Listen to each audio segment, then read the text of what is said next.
All right, camps are coming up. What are we to look for now in the coming weeks? And just a thing about these camps. Which camps are these? Are these the non-mandatory mandatory camps that are coming up here? Well, are these the Aaron Rodgers skippers? So the rookie mini camp, there were 6 of them last weekend. There are 26 this weekend. The Patriots are in theirs this weekend. Shador will be in his. One thing I did think I should add on Shador, because I did mention with with everything that went on pre-draft and everything else and kind of how he was on their board. That's all true. They also met with Jimmy Haslam. There's a smaller meeting that the head coach and the GM have with the owner, and I'm not 100% positive what happened. And that could be the meeting where, at least that they know what his preferences are.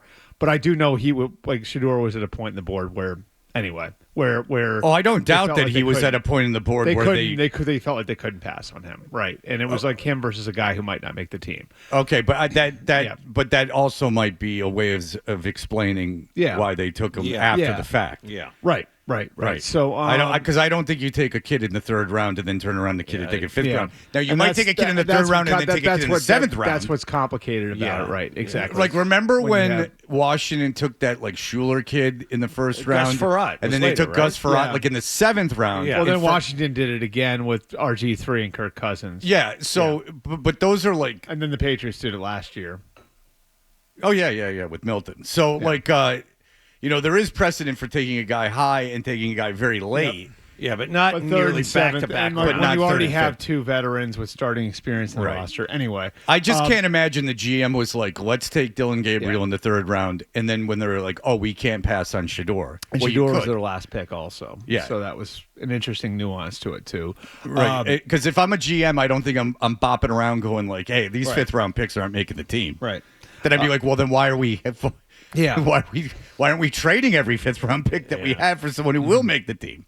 Yeah. So, I think, so where we are in the calendar, the stuff this weekend is the rookie stuff, and the rookies from across the NFL jump in with the veterans starting Monday. All that stuff is voluntary from now until the middle of June when they have the mandatory mini camps, which is where you'll see players holding out. Okay. It can get fined for missing it, all of that. Okay, so let's get into what's going on with the Steelers. They trade Pickens yesterday, and I guess you can speak to this. Everyone was thrilled in Pittsburgh and the league. Yeah.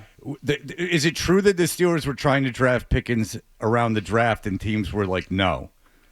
Because that's a report that's out. There was a lot of smoke around Pickens coming out.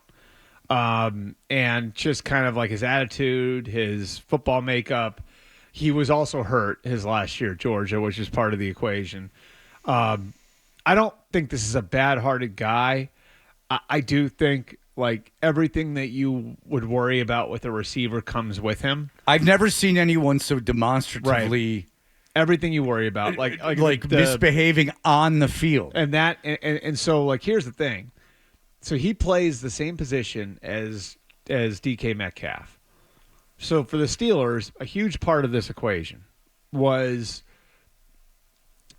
if we get to the middle of the year and we're trying to win right now, and we go through a 3 or 4 game stretch where DK Metcalf is going off and George Pickens has 5 catches over 3 weeks, what's going to happen?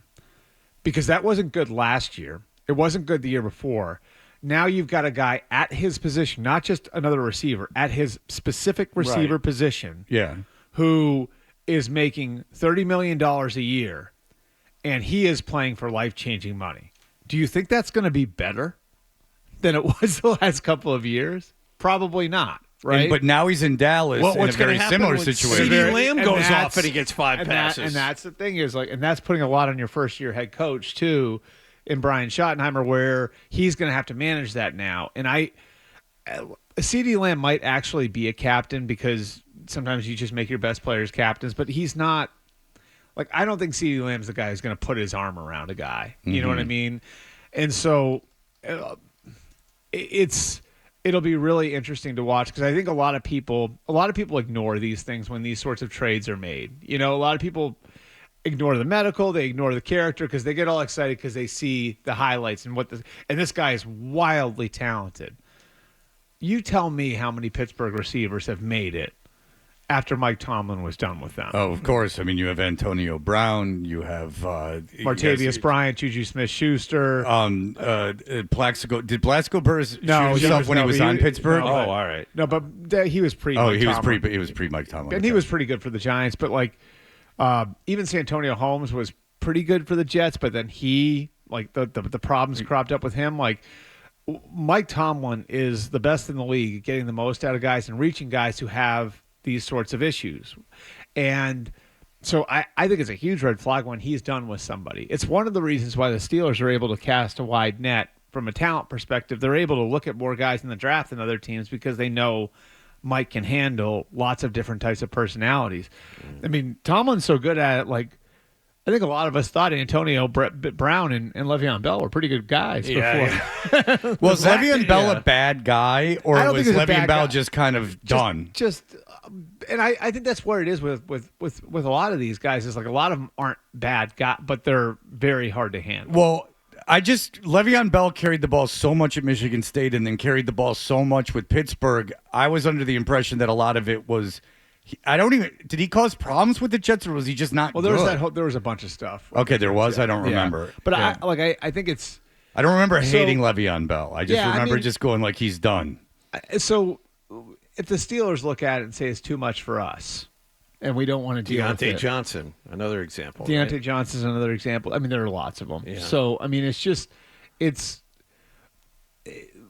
I don't like. Look, I think Brian Schottenheimer is going to build a good. Like, if you've been around Brian Schottenheimer for 5 minutes, you can he'll be able to build a good atmosphere and create good vibes in the locker room and all. But to hand him this situation it's a lot to ask of a first-year head coach for sure. Well, since you're here and we're talking about the Steelers, are they interested in Rodgers anymore? What's going on with that? No, that's still there. I think with his personal thing that's going on with his assistant. Like I don't know what's going on. Well, it's what he referenced in the McAfee show. Sorry, wrong thing to bring up. My bad. No, he referenced that he's been working through a personal issue, and with somebody in his circle, and so this is something that's been going on for a while now. Now I think no matter what you think of Rodgers, if somebody's dealing with something like that, we can all respect that, and I think that. For the Steelers right now, it's okay. We could really push him to sign with us now, so we know we have him, and we could risk pissing him off.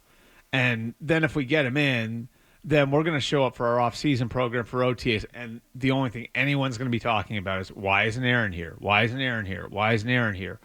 Or we can, at the risk of potentially losing him because he could reverse course and decide he wants to retire. Another opportunity could come up somewhere with another team because of God knows what could happen in May or June.